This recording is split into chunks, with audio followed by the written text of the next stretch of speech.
Superstar Shakib খানের মায়ের চরিত্রের বৃদ্ধ লুক নিয়ে এবার মুখ খুললেন চিত্রনায়িকা মাহিয়া মাহি। মুক্তির আগেই জানা গিয়েছিল এই সিনেমাতে ৬৫ বছর বয়সী শাকিব খানের মায়ের চরিত্রে তাকে দেখা যাবে।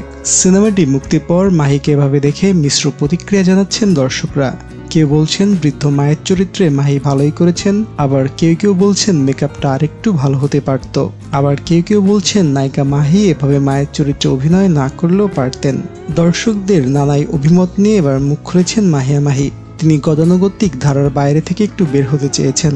তিনি চেয়েছেন যুগের সঙ্গে তাল মিলিয়ে চলতে। তিনি উদাহরণ হিসেবে বলেন, বলিউডে দীপিকারা যখন মায়ের চরিত্রে অভিনয় করেন তখন আমরা বাংলাদেশে করলে সমস্যা কোথায়? আমার কাছে মনে হয় পরিচালক হিমেল আশরাফ আমাকে যখন চিন্তা করেছেন, আমার বিশ্বাস তিনি আমাকে ওভাবেই উপস্থাপন করেছেন, তাই কাজটি আমি করেছি।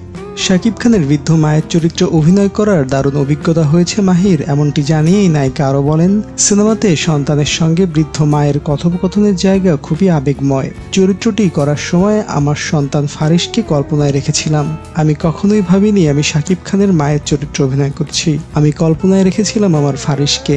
শাকিব খানকে ফারিস মনে করেই আমি এই সিনেমাতে আবেগের সঙ্গে অভিনয় করি, ফলে কাজটি আমার জন্য সহজ হয়েছে। তো দর্শক, যারা এরই মধ্যে সিনেমাটি দেখে ফেলেছেন, আপনাদের কেমন লেগেছে মাহিকে শাকিব খানের মায়ের চরিত্রে জানিয়ে দিন কমেন্ট করে।